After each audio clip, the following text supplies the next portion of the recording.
Olá, pessoal! Que bom continuar nesse clima de verão, na companhia de vocês, estando de volta com o nosso programa Sim para a Literatura. Curta essa estação, se acomode na poltrona e curta junto comigo.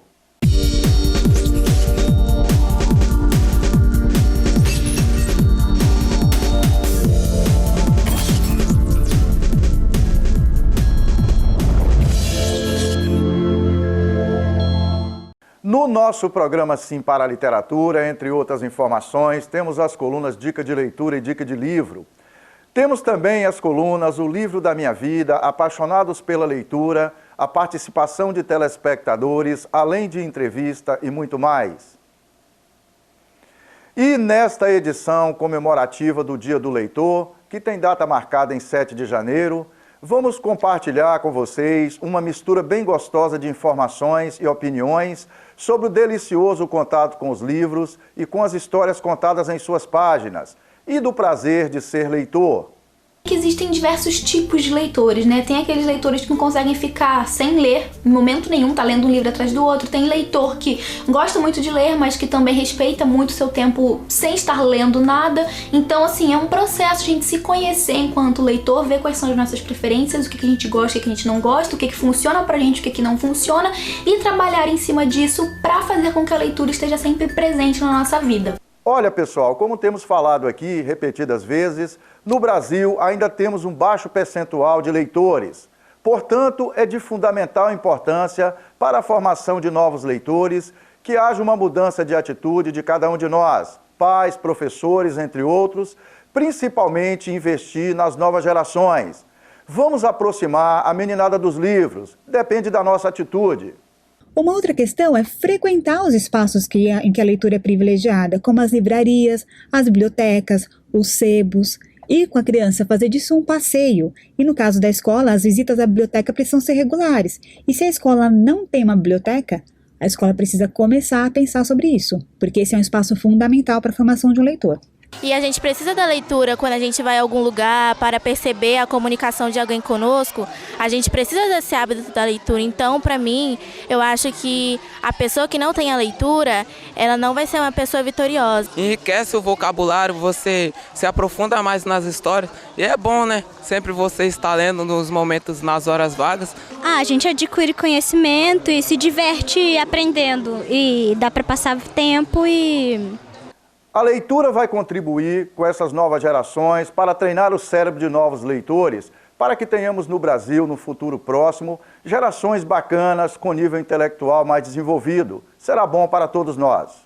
A leitura de livro é uma das coisas que mais estimula o nosso cérebro, tanto em relação à parte memória, como em relação a novas sinapses, que a gente chama, que são as novas ligações que o cérebro vai promover, né? Sempre que a gente vai ler um livro, principalmente um livro que tenha começo, meio e fim, você vai estar sempre estimulando, além de ser um aprendizado novo, e tudo que é novo para o cérebro acaba estimulando bastante as sinapses, né? Mas em relação à parte memória, se você está no meio do livro, você tem que lembrar o que aconteceu com os personagens no começo, e isso vai fazendo com que você constantemente vá estimulando a tua memória a trabalhar, né? Ser leitor é ler mais de uma vez o mesmo livro e querer que o mundo inteiro faça isso também. Já que estamos falando da formação de novos leitores, que honra para nós receber no estúdio da TV Sim aqui de Linhares a professora Maria das Graças, nossa queridíssima professora Kita. Kita é uma das mais reconhecidas e respeitadas professoras da área de linguagens aqui de Linhares e região. É formadora de várias gerações de estudantes e leitores ao longo de sua brilhante trajetória. Ela tem o hábito da leitura, essencialmente, como trilha para a transformação do homem. Se o professor conseguisse, por meio da literatura, da leitura, sensibilizar o homem, o mundo seria diferente. E vamos seguir bem juntinhos o aconselhamento do nosso parceiro Getúlio Pereira Neves. Acho que eu poderia dizer, sem mais delongas, leiam. A leitura é uma vantagem que você pode ter sobre quem não lê. Então, o que eu falo realmente é, leiam. É com essa afirmativa do Dr. Getúlio Pereira Neves que finalizamos a primeira parte desta edição do nosso programa Sim para a Literatura. Daqui a pouco a gente volta.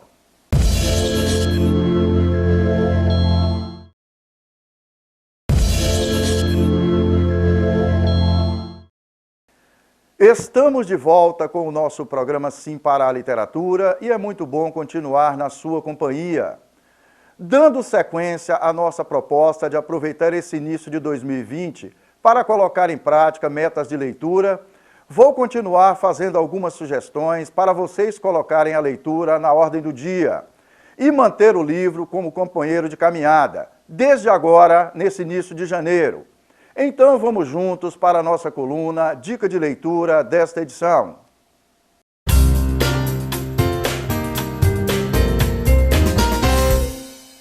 Olá pessoal! Início de ano novo e, como sempre, traçamos metas gerais sobre vários assuntos da nossa vida para os próximos 12 meses. E eu convido vocês para estabelecerem metas de leitura de bons e agradáveis livros. Vamos continuar com o nosso foco na leitura. Portanto, nas edições do mês de janeiro de 2020, vou fazer sugestões para que vocês adquiram ou mantenham o prazer do contato com os livros e das histórias contadas em suas páginas. São 3 sugestões em cada edição. Nesta segunda edição deste mês, vamos falar com os cuidados que devemos tomar com os livros. Então, vamos juntos? Primeira dica: não dobre páginas do livro. Quando estiver no seu momento de leitura, evite, em qualquer circunstância, dobrar as páginas do livro. Normalmente as pessoas fazem isso para, ao interromper a leitura, por qualquer motivo, fazer a dobra da página para marcar a página em que parou a leitura. Pessoal, não faça isso. Estraga e danifica o livro. Carregue algum tipo de marcador de página com você e mantenha a saúde física desse grande companheiro. Não rabisque as páginas do livro. Evite riscar ou rabiscar o livro. Se você tiver que fazer anotações ao longo da leitura, quando for de extrema necessidade, utilize folhas de papel à parte. Fazer anotações ou marcações nas páginas do livro estraga esse nosso companheiro e atrapalha outras pessoas que vão ler o mesmo livro. Não rasgue o livro. Em nenhuma hipótese, rasgue as páginas desse nosso companheiro, pois você estará cometendo um dano muitas vezes irremediável. Nem pense em fazer isso. Cuide bem do livro, afinal, ele também é seu. Olha, pessoal, caso vocês tenham dificuldade para comprar livros, procurem a biblioteca da sua cidade, leve seus documentos pessoais e um comprovante de residência. Terá acesso gratuito ao interessante mundo da literatura. Essas dicas já estão disponíveis na página do nosso programa Sim para a Literatura no Facebook. Dá uma olhada lá. Então, até a próxima edição com mais 3 dicas sobre bons hábitos de leitura, para começar esse ano de 2020. Permita que o livro faça parte da sua vida. Ao seguir essas dicas de leitura, pessoal, eu convido vocês para conhecer a experiência do jovem Wendel, na nossa coluna Apaixonados pela Leitura.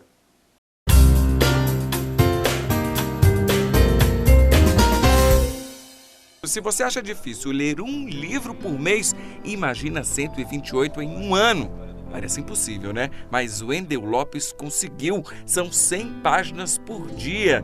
E essa rotina começou bem cedo. Ele tinha 10 anos quando leu o primeiro livro, A Droga da Obediência, de Pedro Bandeira. De lá pra cá, não parou mais. E aí, quando você tem uma leitura boa, prazerosa, que no meu caso foi nesse primeiro livro que eu tive contato, do Pedro Bandeira, isso faz com que você queira buscar sempre algo mais. E aí isso te faz um devorador de livros. Você está sempre buscando essa fonte de prazer, que é assim que eu encaro a leitura. Ele é servidor público, casado e ainda estuda todos os dias. Atualmente está lendo 5 livros ao mesmo tempo. Vai da fantasia às narrações da história, viaja pelo centro da Terra e, no virar da página, já está se aventurando pelo espaço. O devorador de livros não para. E olha que ele ainda participa de 4 grupos de leitura. Como eu leio por prazer, é algo natural. Então você conclui uma leitura, mas você já tem uma fila de espera, que é o que eu chamo. Então, assim, você está lendo um, mas você já tem 2, 3, 4 que você, por indicações, por ter contato numa ação publicitária da própria livraria, você desperta esse interesse na leitura. Wendel garante, bem mais que leis que promovam a prática da leitura, um incentivo deve começar dentro de casa, dentro da sala de aula. A lei incentiva alguns tipos de comportamento. no caso da leitura, um preço mais acessível das obras, um investimento do Estado para disponibilizar essas obras, sejam por meio de biblioteca, sejam por meio de ações que despertem o interesse das pessoas. Então, assim, eu acho que é um pouco cultural. Nós precisamos amadurecer pouco a pouco para que desperte nas pessoas esse interesse pela leitura. E se é para colocar em prática o hábito da leitura, eu convido vocês para assistir a sugestão da nossa correspondente, Winnie Pereira, direto de Londres, na Inglaterra, falando de um clássico da nossa literatura na nossa coluna Dica de Livro. Esse é um clássico da literatura nacional, do rei, do príncipe da literatura nacional, Machado de Assis. É considerado uma das 3, ou talvez a obra mais importante do Machado de Assis, que é Dom Casmurro, de 1899. Dom Casmurro é excepcional. O Machado de Assis escreve com artifícios de ironia, de metáforas dentro, que fazem a literatura ficar muito agradável de ler, tá? O personagem principal, ele narra a própria história, que é o Bentinho, né, que ele na época que ele é adulto, ele vai ser chamado de Dom Casmurro, porque ele cresceu e se tornou um cara muito taciturno, silencioso, muito calado, muito, sabe, tristonho, então foi apelidado por Dom Casmurro. E ele vai contar a história dele nos anos de juventude, que ele conta que a mãe dele mandou ele pro seminário, porque a mãe dele estava pagando uma promessa, e depois que ele sai do seminário, ele conhece a menina Capitu, que era uma menina pobre que morava perto dele e que ele era apaixonado por ela. E ele descreve a Capitu como uma menina que tem olhos de cigana, né, olhos verdes, olhos meio dissimulados. E no seminário ele conhece um amigo dele, o melhor amigo dele, Escobar. E aí, em algum momento, a história se passa no Rio de Janeiro, na época do Segundo Império. Eles morariam no que hoje é chamado da Rua do Lavradio, ali no centro do Rio. E em algum momento o Escobar falece. Eu tô dando spoiler da história, mas pelo amor de Deus, né, gente? E aí, no enterro, ele vê que a Capitu olha pro Escobar de um jeito muito romântico, assim, como se ela fosse viúva. E aí ele começa a desconfiar que a Capitu, que é um personagem muito dúbio na história, a Capitu, ela teria traído ele com o Escobar. O problema é que ele tem um relacionamento de muito ciúme com a Capitu, porque ela é uma personagem muito dúbia, ela tem um espírito muito livre, não era uma personagem que daria para ser sob controle dele, entendeu? E aí o livro se desenrola toda essa história. Capitu traiu ou não traiu o Bentinho? E a gente termina sem saber. E falando também, mais uma vez, em aproximar os livros das novas gerações, é que vamos assistir junto a coluna Participação de Telespectadores desta edição.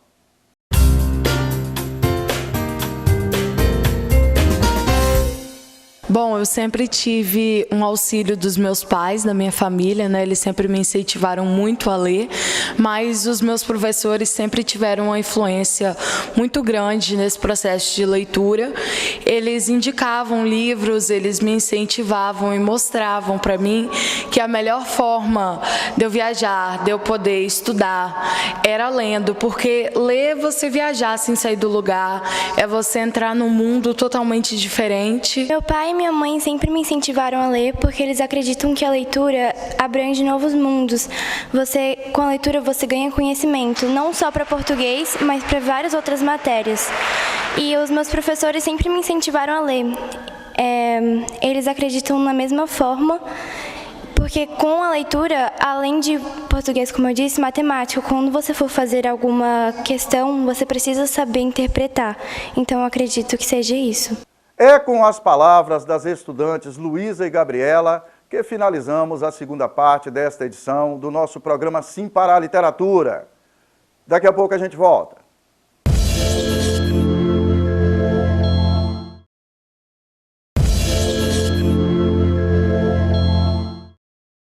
Estamos de volta com o nosso programa Sim para a Literatura e é muito bom continuar na sua companhia.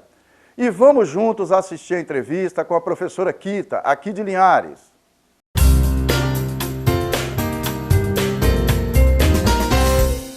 Que é a sensação de você encontrar aqui em Linhares, né, municípios do Espírito Santo, eu tenho quase certeza também que se você for em países fora do Brasil, que você vai encontrar profissionais que já são bem-sucedidos ou não tão bem-sucedidos, empresários e tal, filhos de empresários, pessoas comuns que passaram pela sala de aula com você. Como é que é essa sensação de contribuir com a história dessas pessoas, Kita? É muito bom Principalmente porque o aluno, você o pega lá pequenininho, às vezes adolescente, e ele vai crescendo, ele muda. Você muitas vezes não o reconhece, mas ele te conhece. Então, hoje, por exemplo, eu entrei em uma loja e a menina veio, me abraçou, e aí eu fiquei olhando. Ela falou, professora, você foi a minha primeira professora. E aí eu fiquei, assim, feliz. Vou ao médico também agora no mês de novembro, estava fazendo uns exames, aí estava fazendo um eco, aí o cardiologista ali conversando comigo e tal.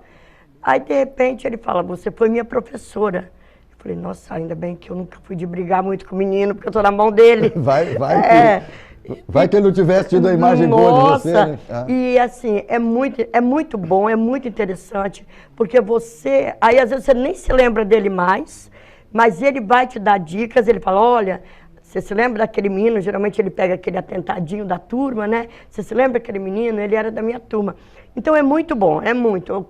Hoje eu trabalho com colegas que eu alfabetizei, Rodrigo, por exemplo, professor de Química do Colégio Cristo Rei, eu alfabetizei, e às vezes lá na faculdade mesmo, aquele paredão, na hora do lanche, nos primeiros dias, aquele monte, foram meus alunos, no comércio, em todos os lugares você encontra. Então é muito bom você saber que você faz parte daquilo ali, tá? É muito bom. Às vezes eu fico até com medo, de vez em quando a gente vai ao presídio, dar um aulão na época do Enem, aí eu fico morrendo de medo de encontrar alguém ali. Mas graças a Deus eu ainda não encontrei, não. Né? Não, porque eu ia falar, meu Deus, aí eu falhei, né? Mas graças a Deus eu vejo que os meus ex-alunos estão bem sucedidos, são meninos já bem responsáveis mesmo.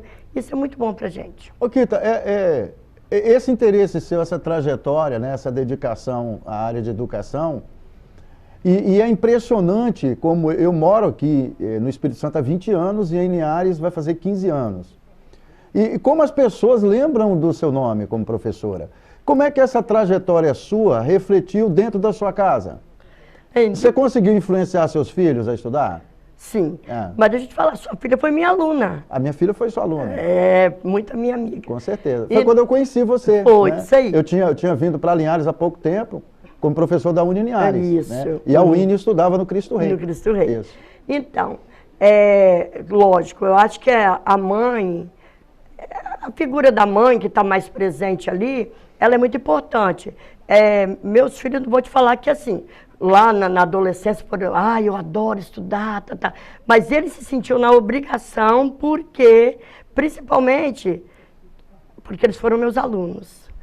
Um eu alfabetizei, fui professora fui professora dele no primeiro ano, e depois os outros eu peguei no Fundamental 2, peguei no médio, e aí eles quase que sentem a obrigação. Até interessante, meu neto agora, ele foi para o 9º ano, e ele falou assim, vó, eu vou chegar ao 8º ano, que eu trabalhava com o 8º ano no Cristo Rei, nossa, eu já estou chegando ao 8º ano, você é seu aluno.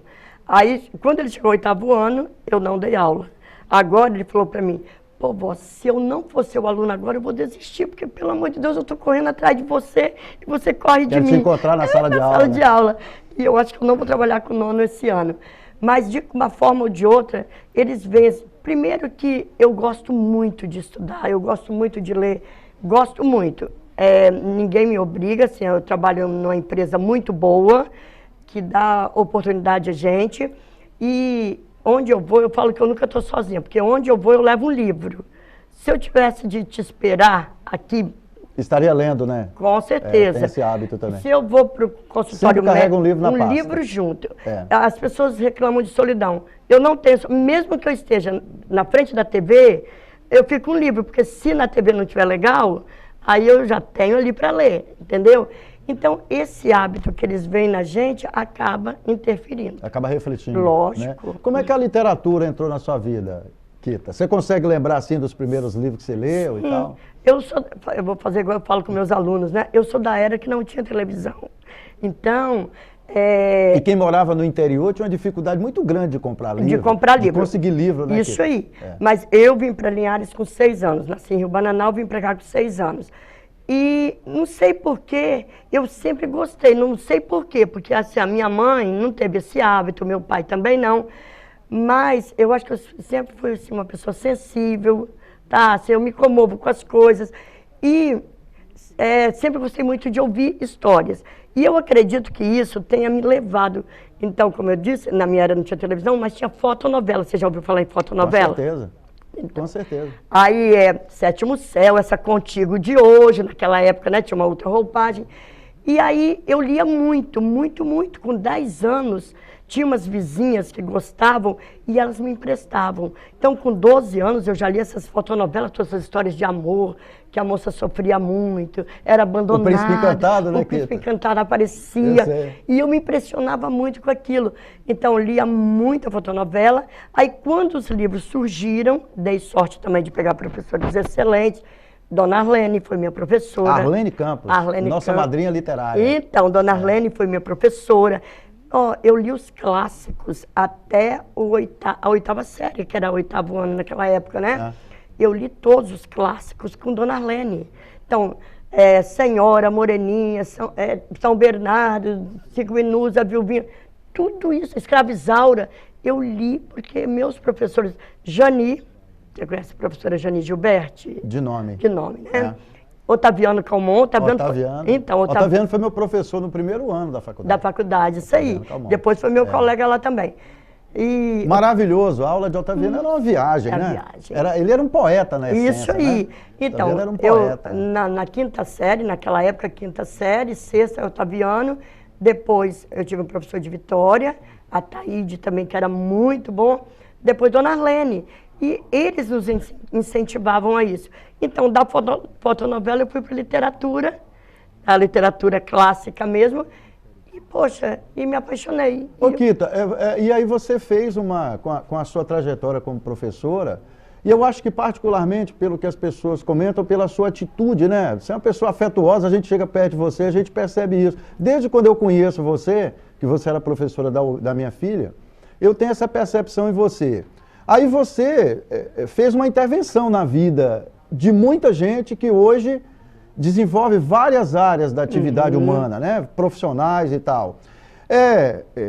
Qual a importância da leitura, do hábito da leitura, Kita, na formação dessas pessoas? Por que é importante ter esse contato com os livros? Olha, há muitos anos mesmo, eu ouvi uma frase de um colombiano, e não sei o nome, ouvi por acaso na TV, e eu guardei aquilo e acredito assim, piamente nisso. Ele disse que literatura deveria fazer parte do currículo da criança, mas como uma coisa assim, forte, não ler por ler. E é isso que eu tento passar para as minhas meninas na pedagogia. Não uma aula de leitura não pode ser uma aula igual uma aula de história, de geografia, de gramática, por exemplo. A aula de leitura tem que ser uma aula sentida, tá? Fazer o aluno sentir. Tem que ter um envolvimento emocional do aluno. E trabalhar a sensibilidade. A criança, o lúdico, né? Isso aí. E foi o que esse colombiano falou. Se o professor conseguisse, por meio da literatura, da leitura, sensibilizar o homem, o mundo seria diferente. Porque quando você é capaz de sentir a dor do outro, você deixa de fazer. E a leitura permite que a gente tenha esse acesso, né? Nossa. Sensibilizar com o drama dos personagens, com as histórias, né? Você vê, na época de Sócrates, Platão, eles já tentavam sensibilizar as pessoas, né? Era catarse mesmo, você sentiu o que o outro estava sentindo. E eu acredito que a leitura faz isso. Ela vai fazer o quê? Você se tornar sensível. E se você é sensível, você sente a dor do outro. E sentir a dor do outro, você não vai ser do mal. Ok, então para a gente finalizar esse encontro, né? E eu já estou sentindo os efeitos do banho de sal grosso que eu tomei. Maravilha para te receber aqui. Tem um livro que marcou sua trajetória? Olha... Um livro, um personagem, um escritor que fez uma determinada obra, né? Tem algo que marcou assim? Olha, eu acho que todo livro que eu leio, eu me apaixono por ele. Tá, eu não consigo. Quando os meninos falam assim, fala para mim um livro excelente. Eu falo que cada época é uma época, eu falo que os meus meninos, eles leem, só que hoje eles leem aquilo que agrada, né? Aí eles... Agora, eu adoro Machado de Assis. O Machado. Adoro Machado de Assis. também não deixa... Dom Casmurro, não, Dom marcante. Casmurro. Isso. Ó, você me perguntou, aí eu penso em José de Alencar, aí eu penso em Senhora, sabe, 5 minutos, a Viuvinha, amo de paixão, e eu acho que o livro é aquele momento. Kita, maravilha, nós temos que agradecer a Deus pela oportunidade de compartilhar esses momentos com você, tá bom? Aqui no programa Sim para a Literatura. Obrigado, Kita. É com a participação da belíssima professora Kita que finalizamos esta edição do nosso programa Sim para a Literatura. Caros telespectadores, foi um prazer e um sinal de prestígio contar com a sua audiência nesta edição do nosso programa Sim para a Literatura. Vocês representam um luxo para todos nós. Para que vocês tenham acesso às edições anteriores e aos vídeos do programa, acessem youtube.com/Sim para a Literatura. Entrem em contato conosco através do e-mail simparaliteratura@gmail.com. Agradecemos a sua audiência em Vitória e Grande Vitória, através do canal 16.1 na TV aberta. Saudações poéticas e literárias e muito obrigado.